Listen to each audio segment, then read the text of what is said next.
Transforming. It kind of hits differently when you're like, oh, like it makes sense. You're like, yeah. But then like when you're in it, Yeah. it hits differently. Hey. Yeah.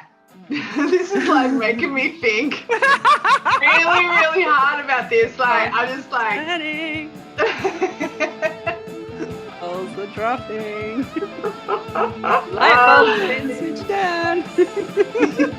Love it. Welcome to the Wild Roads. I'm Shonah Lee. And I'm Paula Ivy. Join us for conversations about how we don't do stuff normal. How we choose the wild roads of life. We want to show you all that's fun and possible, building businesses, making money, navigating relationships and parenting, things we nerd out about, and running at our wildest dreams. Wild Roads, episode 17, I think. Is it? Holy snapping. We should celebrate our 20th episode.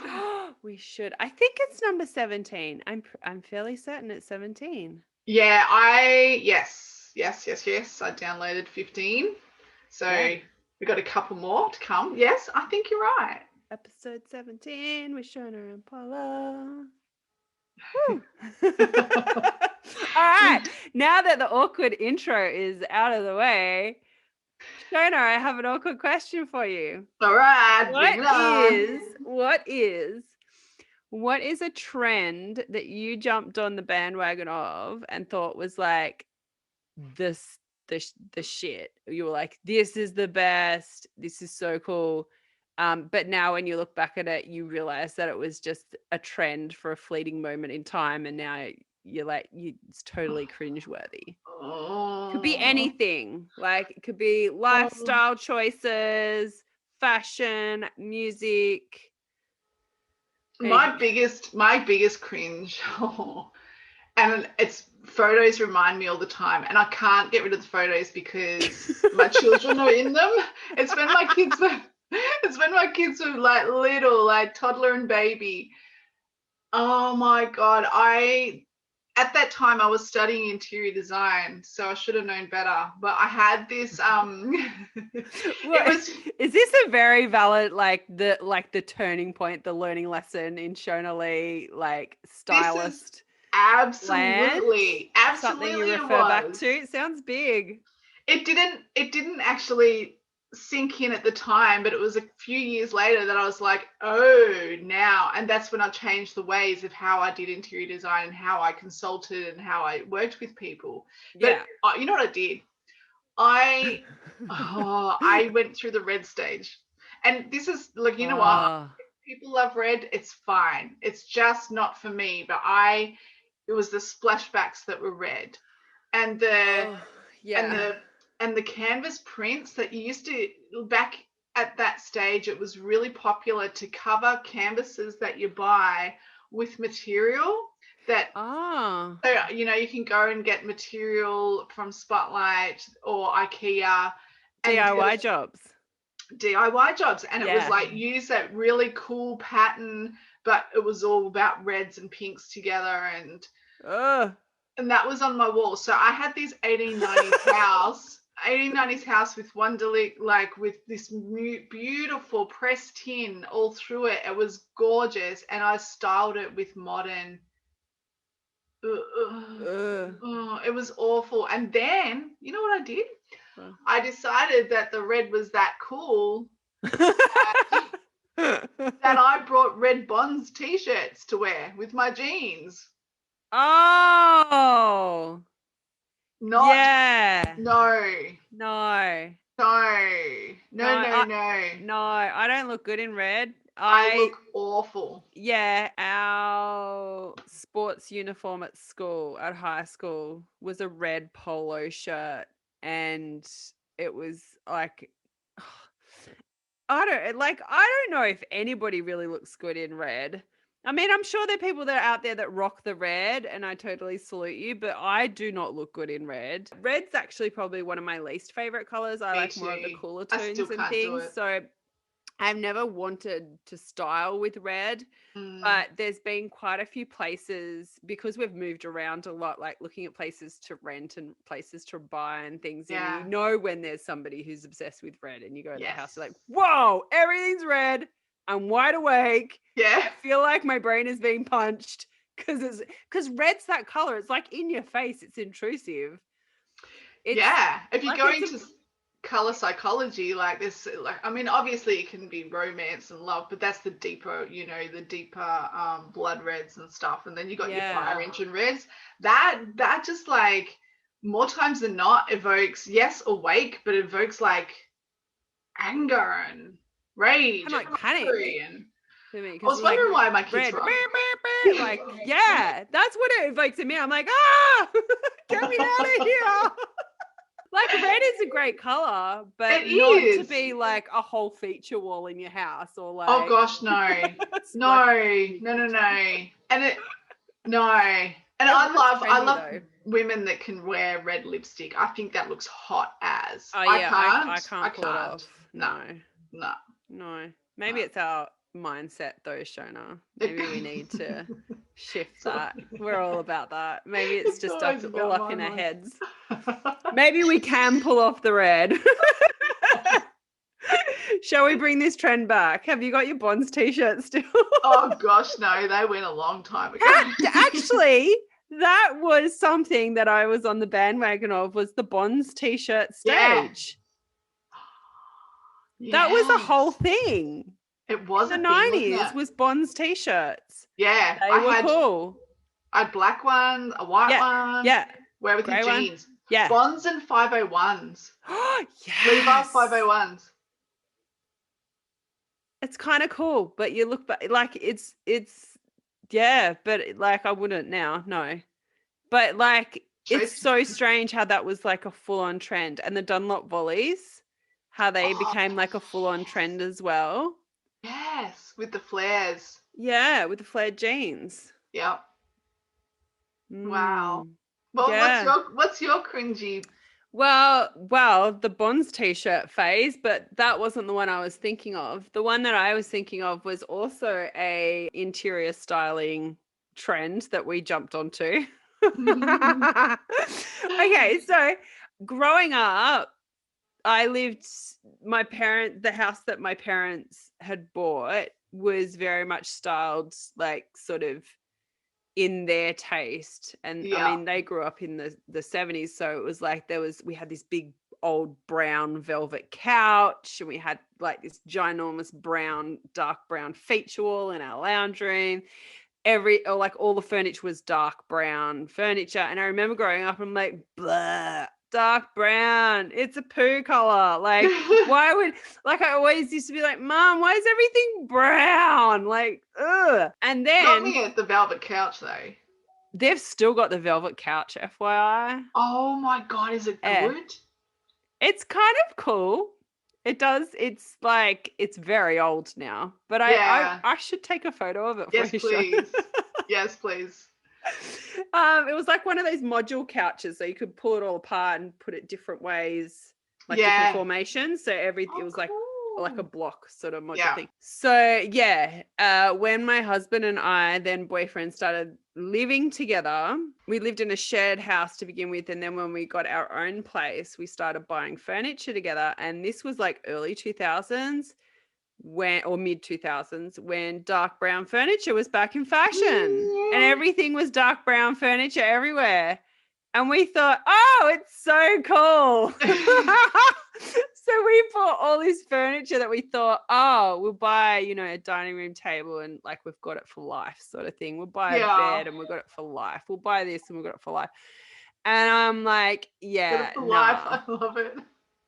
Gross. And like not even a year later, I remember looking around, I'm like, what the hell did we do? I'm like, why is everything dark brown? I've like repeated this pattern my whole like childhood.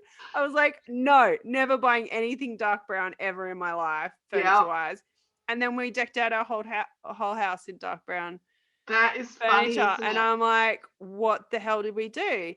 And then went on for a few years, just not loving the furniture that we had. And eventually we decided to travel Australia, and we were living in a place that had toxic mold. So a lot of the stuff we actually had to destroy anyway. So Oh, wow. that kind of, it was actually made the process easier, because I'm like, I didn't have any sentimental attachment to a lot of the stuff that we had anyway. So I was like, oh, thank goodness. Let's just let's go. Yeah. So that made that easier. But yes. yeah, that was kind of one of the survivors is this bedhead though. Yeah. You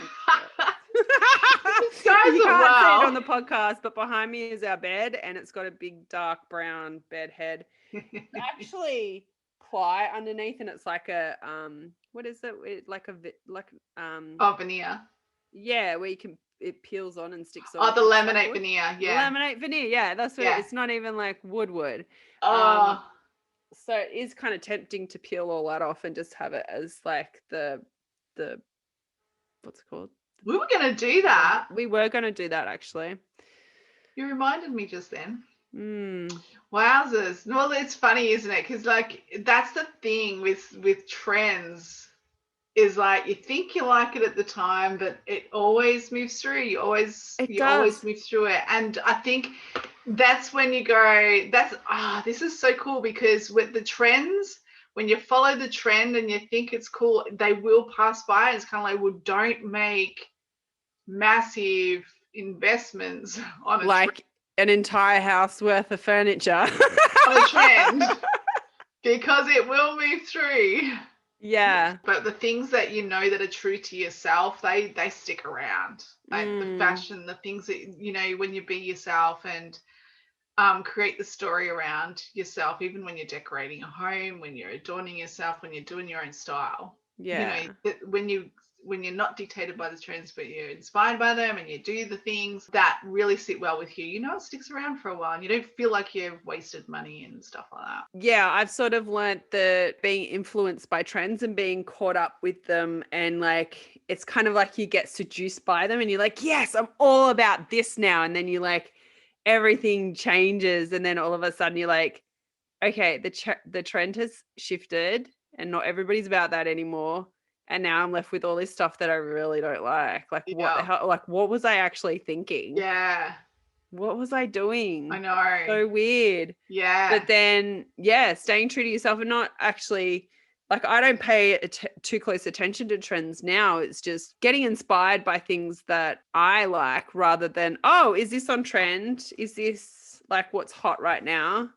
And yeah, I suppose you are a little bit a slave to it, because when you go to buy stuff, what's in fashion trend wise is going to be what's on sale, like what you can actually go and purchase. So you might have to hunt for stuff. That's it. But actually that makes it all the more exciting. I think I've gotten to a point where I'm like, I don't really care if I'm fashionable or not. I really love this, and I actually kind of liked that it's hard to find and not many people know what it is, or like feel like, you want that? I'm like, yeah, I do. Nobody else wants that. Like, that's really, really good not to have, you know, a house or a wardrobe or something that looks like everybody else. Yeah.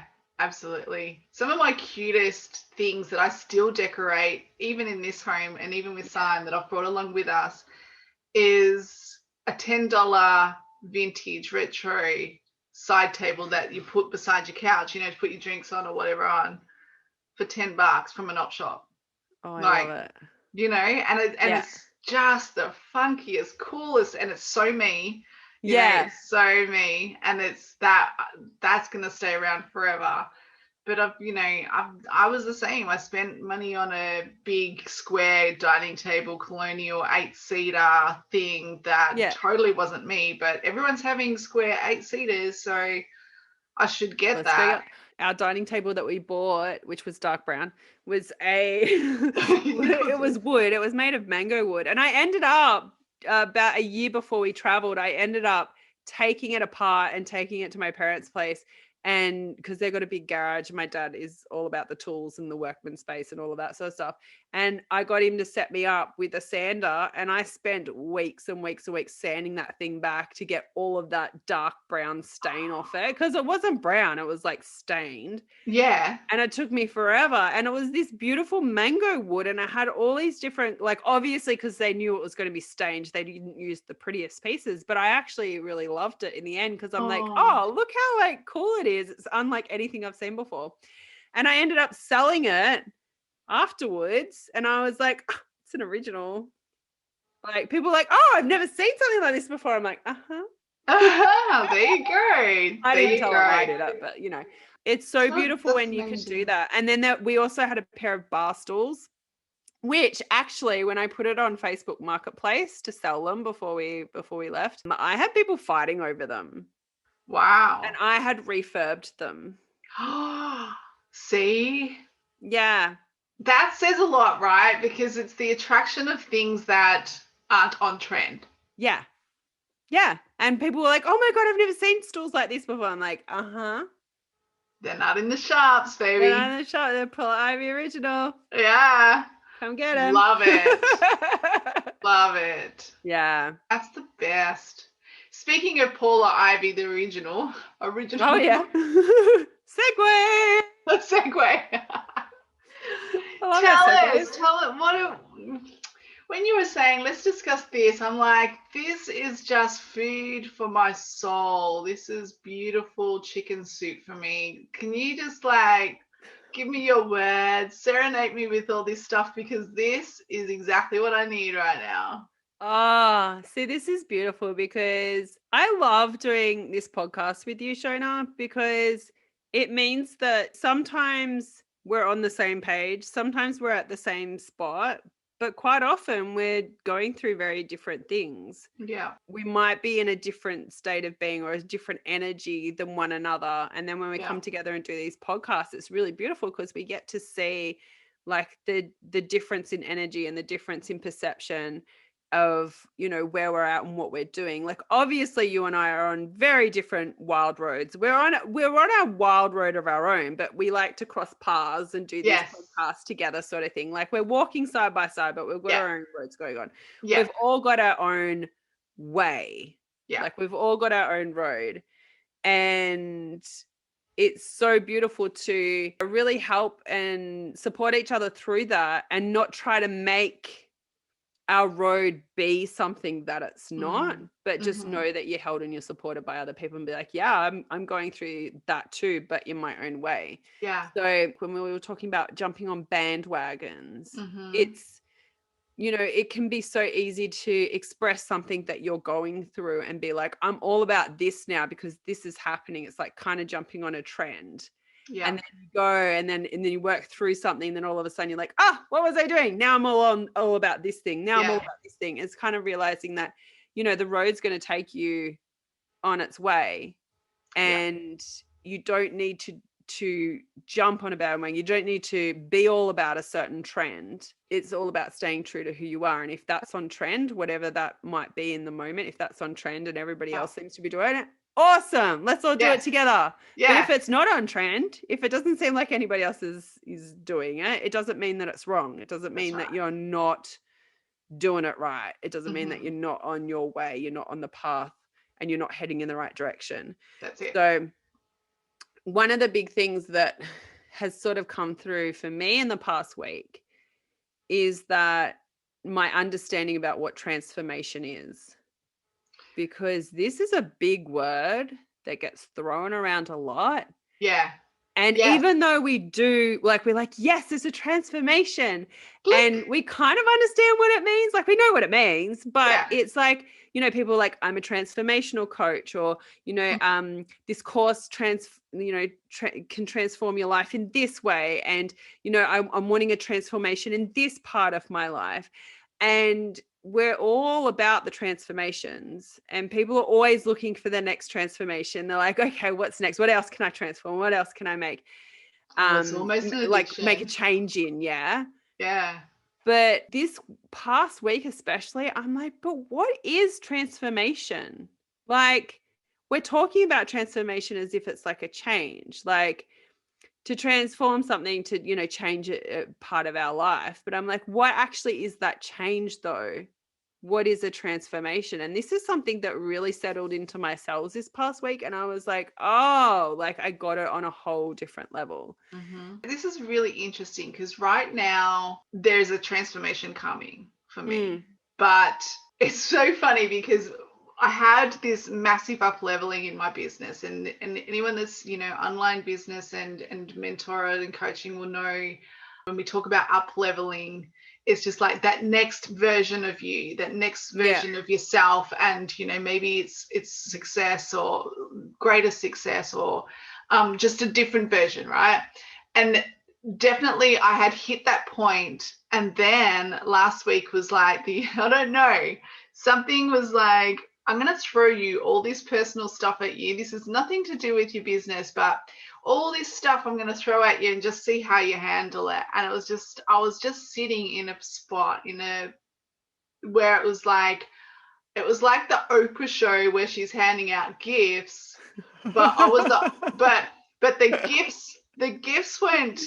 The gifts weren't cards.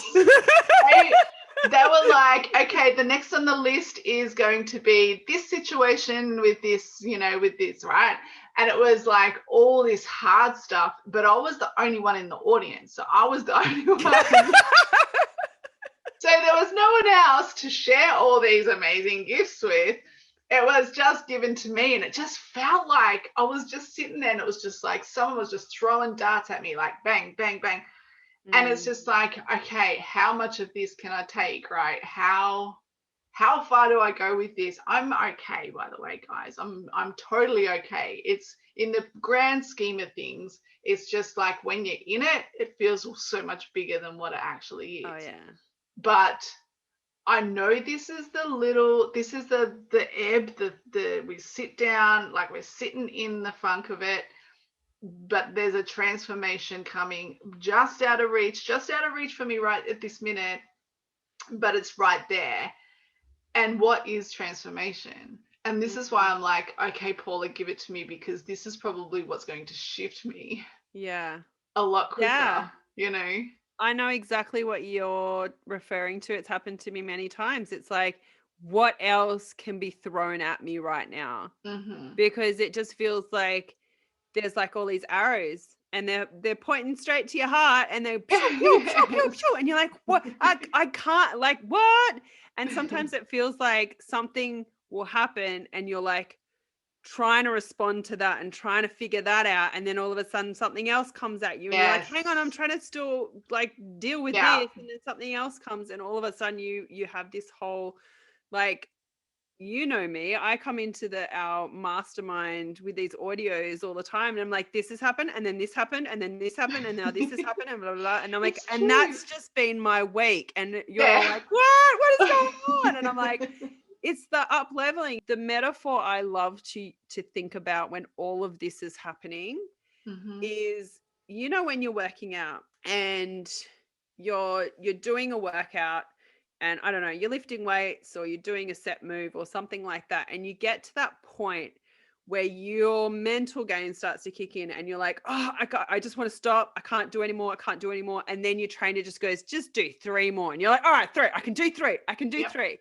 And then you get through it because you're like, okay, there's just like a little bit more. I can get through it. Yes. But it's that moment of like pushing yourself beyond what you thought you were capable of holding and what you thought you were capable of doing. Yeah. That when in that moment where the rest comes, where it stops and you're like, okay, I can breathe now. That's actually when your muscles are growing. It's not actually in the moment of you trying to figure everything out, of you trying to hold everything, of you trying to deal and respond and like hold it together until we get to the end of this set. Yeah. It all seems like it's stopped, or you've gotten to the point where you're like, okay, cool, I let that go. Let's just surrender. Let's just like rest and just... That's when your muscles then start to grow. So while I'm in it, I know that I just remind myself that in this moment, this is what's going to help my muscles grow when we get to rest. You know, there's a lot of stuff flying at me right now. I'm confused. I'm lost.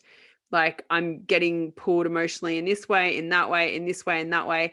And I know when I get that reflection period of when I get to rest, like, you know, at the end of doing a really intense yoga session, they get you to lie down in corpse pose and just rest, like lie there still. That actually is the most important part of the workout or the session. And especially when I used to do Bikram yoga, I used to do the hot yoga. And that was, they said to us, at least 2 or 3 minutes, do not move, stay there, because let your body receive all of the goodness that you've just done, all of the work that you've just done, let it settle. So for me, it's reminding myself of that everything that is being presented to me right now as a gift, it is actually indeed a gift. There is some gold in this. And that is building my muscles in certain areas that I'm going to be needing in this next up leveling. Like when I'm on the other side of this, I'm going to need the strength that I've built while I was holding this. And then I let go and I relaxed into what was coming next. Then I had the muscles big enough to be able to like deal with it or be able to do the next thing. So it's all like that. You're right. It is all gifts, but at the time it doesn't feel like gifts. It kind of feels like arrows to the heart. But yeah, I was this past week thinking about what actually is transformation though, because it's often used in context of body transformation, for example. That's a big one. Everybody wants to transform some part of their body, which means I want to change this, which means that what's there now is not good, or it's not me, or it's not desirable, or it's not what I want. So I want to transform it into something that it's not. I want to, I want it to change. And, you could look at like your finances, your money, you could look at the success in your business, all these different areas that you can look at it and go, I want a transformation because I want to change. Yes. And this was really the mindset shift that came in for me this week is like, but what is that change? What is that transformation? It's actually not something different. It's actually you. It's you, but it's not you at the same time. Like, the transformation is you transforming into you. It's still you. Yeah. Because when we see this, like I always say this, when we see those beautiful wild dreams inside of our head, that is actually us. That is still you. It's not somebody else that you've got to transform into. It's you. It's you showing yourself how your higher self sees you. Yeah. So it's your potential. So when you're thinking about transformation, it's like not transforming into something that you're not, or transforming things into something that they're not. It's still you. It's just you're not being that you right now. It's always there. And it was so interesting that when I sort of came to this realization, I was like, yeah, that makes so much sense. I feel like I already knew that, but it was like it just sunk in so much deeper. And it's like until you actually are in it, and kind of, because when I was last week, I was like on the verge of this transformation and I'm like, what is this? Like what is actually happening? And I was sort of going deep into my journal and it was asking myself a lot of questions. But at the same time, I was like, I've been through this so many times and I'm not freaking out. I'm just kind of going with it. Yes, it kind of, I'm like, it would be easier if it was in a flow right now, but I know the importance of an ebb. Like I know that there's magic here. And even though sometimes it's totally annoying and you're like, okay, just stop now. Like I'm done. Yeah. Exactly. You've got 3 more reps to go. You can do this. I don't want to do the 3 reps. Yeah, but sometimes we don't know how many reps we've got to go until the set's done. Right. But it's like just reminding yourself that this is helping you to build the muscles for whatever's next, whatever you've been asking for, whatever transformation you've been hoping for, that this is actually going, okay, this is the transformation that you want. You want to be the you that is at this fitness level that can be in this transformation of you that you want to be at. Right now, you're not fit enough. Right now, I'm loving this, Ivy. You do you are the person who can do this. But right now you kind of like, it's kind of like, you know, when let's take the splits for example, right? I as a kid I always could do the splits. Yeah. And then I stopped dancing and then I couldn't do the splits anymore. Yeah. But I was like, I am a person who can do the splits, but it just took me time Yeah. to get my flexibility back and to grow that flexibility to be able to do it again. Yeah. You know, you can use weights as strong as what you think that you want to be able to. Like if you say, I want to be able to, like, you know, bench press, however, I don't know how heavy a bench press is, but like I want to be able to bench press like 80 kilos or something like that. I don't know if that's heavy or not. I'm not really into bench pressing, but like if you can't right now physically, you can have the transformation to become be you that can. Yeah.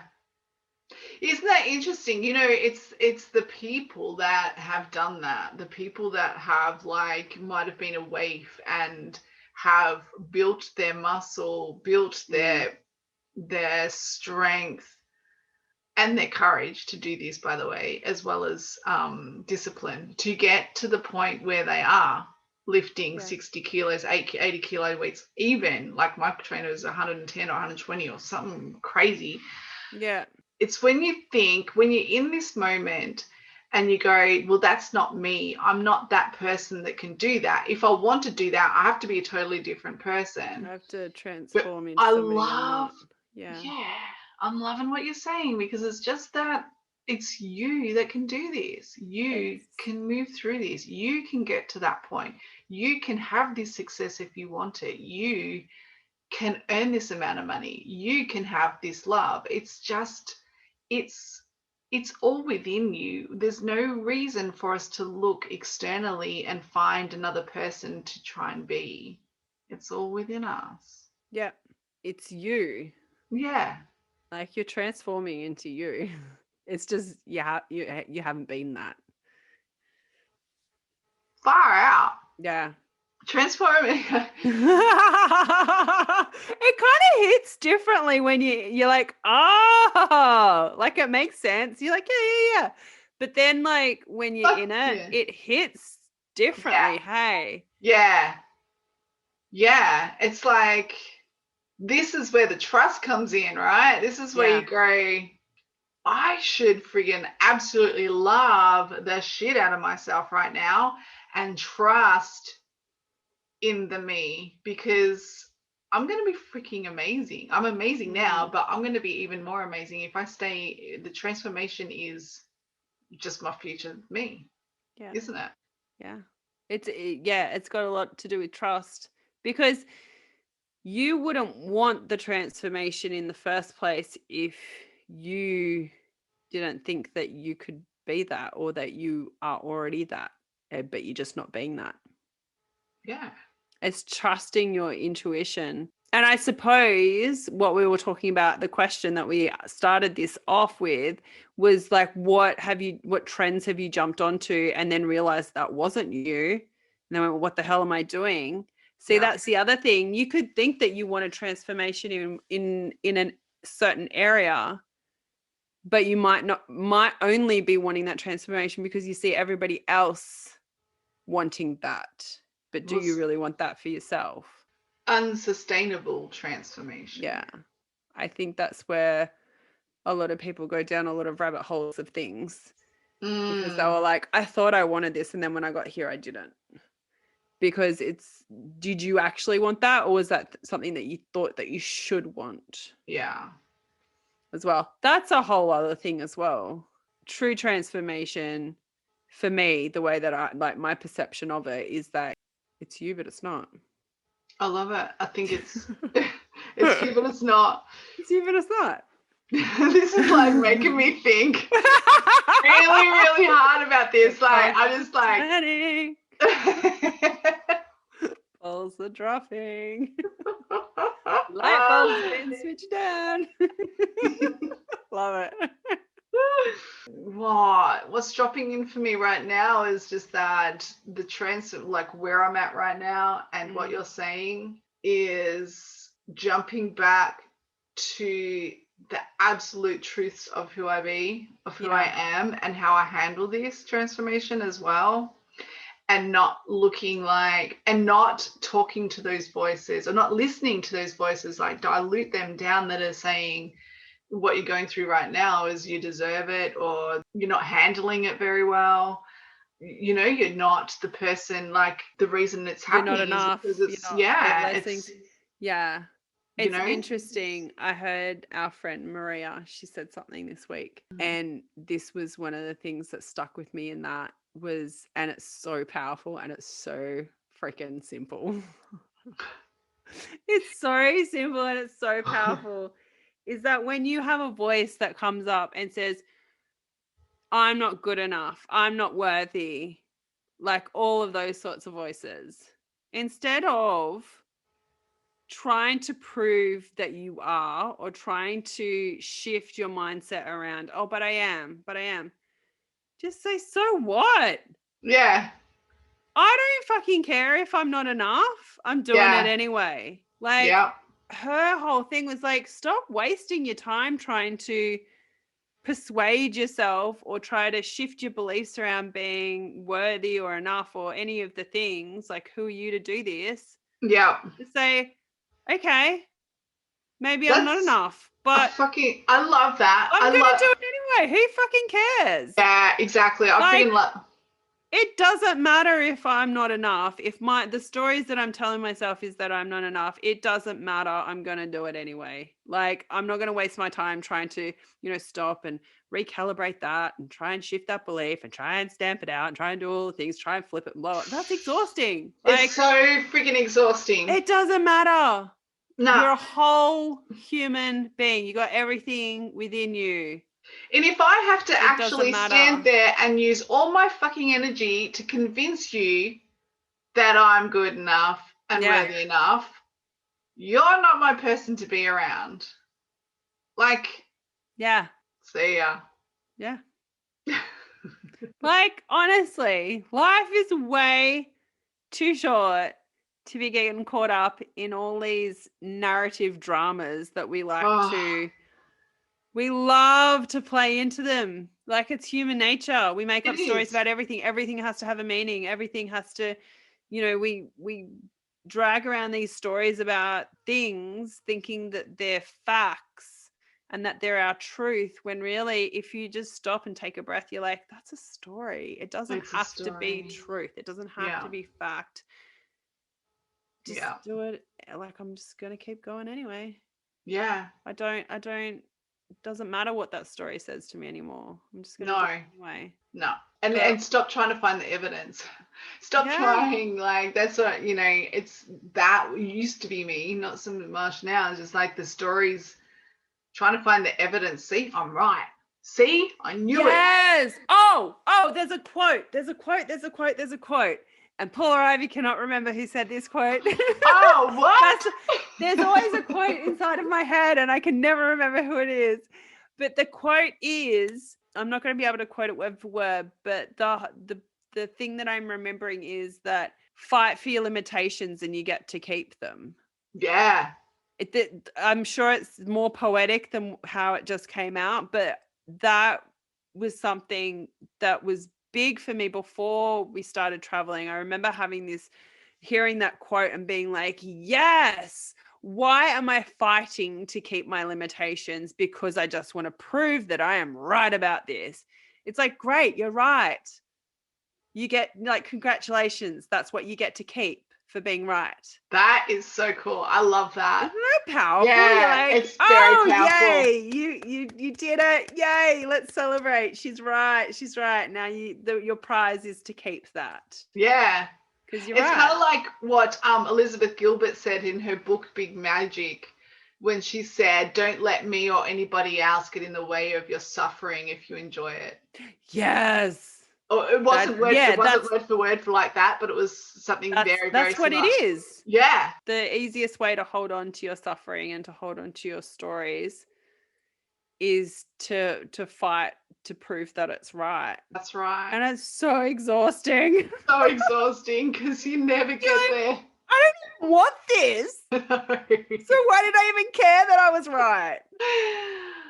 Oh, and how beautiful. I think that's the biggest beautiful transformation of you that you can have, is to let go of that Yeah. and not go and settle and have a party in the suspicious corners of your mind, just to move away from that. That is a beautiful and incredible transformation. It has been for me. But Yeah. thanks for bringing this conversation up, because that's beautiful. It's been like totally Has it helped, switched me. Shonah? Yeah. Has it helped? He's back. She's back. It's just that, it's just this thought-provoking. This is why we have the sisterhood. This is why we have these discussions, because it's like, you don't stay in your funk for long, do you? It's like, no, the whole funk, the way that I deal with the funk is like just reminding myself to be open to seeing things from a different point of view. Like, I don't like the way things are going. I believe this and I believe that, but I don't want to. Instead of like fighting to say, see, I am the victim. See, I am like, it is this way because of this, and this, and blah, blah, see? Like, just be like, okay, how else can I see this? Like, I'm open to seeing this from a new perspective. Yeah. Like, I'm open to seeing this from a different point of view, because right now this is what I'm seeing and I don't like it. And it feels funky. Yeah. So, yeah. The truth of you, the transformation is you. And it's so interesting that I've been doing like purposeful, intentional meditations for a little while now, but not consistently. And it's so interesting the past couple of weeks that I've actually intentionally sat down, pretty much every morning and meditated for at least 5 to 10 minutes, and just not even thinking about how it should be done or if I did it right, because that's what I used to focus on. I'm like, am I meditating right? Am I doing the right thing? Like, is this actually meditating? Am I doing it right? I don't even know if it's working. What is this? Like, but just being able to sit, and this is something we've spoken about on here before about, familiarizing yourself with discomfort. Like, meditation for me is uncomfortable. Oh, yeah. It's not like you sit there and you're all enlightened and shit and you're like, like what people make it out to be. It's uncomfortable to sit there in silence and not move and like focus on your breathing and all the thoughts that run into your head. Like, just allowing them to come and go and not actually attach meaning to them, and not go, oh shit, I did it wrong because a thought came into my head and I'm not supposed to be thinking of anything right now. Like, just allowing it to be. And it's helped create these big shifts for me. Is just, I find that when I can give myself that time in the morning just to allow those thoughts and those feelings to come up, and then just let them go and not actually hold on to them. Yeah. But just let them, it's kind of like what we were saying like last week. It's like, let them have their voice, but then let them go on their way. Yeah. And I feel like they come up less during the day when I've given them a voice in the morning. Yes. And if they do, I can easily go, no, come back tomorrow when we're sitting and you can come up and you can tell me your shit, but then you can go. Like, whereas tomorrow. Yeah. And during the day, I'm like, oh, no. Yeah. Go away. We're not listening to you right now. You can come back later when it's your time to come. I love you, Sean. I love you. Feels good now. Gonna go give my man a hug. Oh. We should have our men on. Yes. Yes, I think it'd be really cool. Because you know what? Because when we're going through this stuff, they've come along for the ride, not by choice, they're on it. They get backstage passes. They do. Lucky them. I do. My beautiful husband, Brendan, sometimes he looks at me with like this expression, like, what the hell is even happening? And I'm like, I don't know. Just hold me. And he's like, okay. Exactly. I know, poor Simon. I just, It's gorgeous. So let's get them on. I think we should get them on together. You reckon? Yeah. Or should we do one each? Oh, we'll discuss. Does it feel like we're ganging up on one of them? Yeah. So it would be interesting to have them both on because they could share their points of view. Well, Simon and Brendan have now met in the reels. So yes, they they're have. quite comfortable with each other now. Yes. Yeah. Because it would have been a bit awkward before. But like, hi, don't know you, but let's talk about stuff. I know, and they get along so well too. Like they've hit it off, so that it's really cool. Yeah. So yeah, we'll get the guys on. Yeah. Oh, we've got to think about some really good questions to ask them. Oh yeah. Let's get them uncomfortable. Yes. Who wants to hear our dudes get uncomfortable? I do. Yes. All right. The end. Time. All right, let's do this. You guys are amazing. Thanks for jumping on. And we'll be out for this episode of Paula and Shonah. I bet this is my radio voice because the microphone makes me feel like that. It's like very interviewing. Join us next time. Join us next week for another episode of The Wild Rose with Shonah Lee and Paula Ivy. You nailed it, sister. You nailed that. That was pretty good. That was very good. Wild Rose! Wild Rose! Wild Rose! Wow.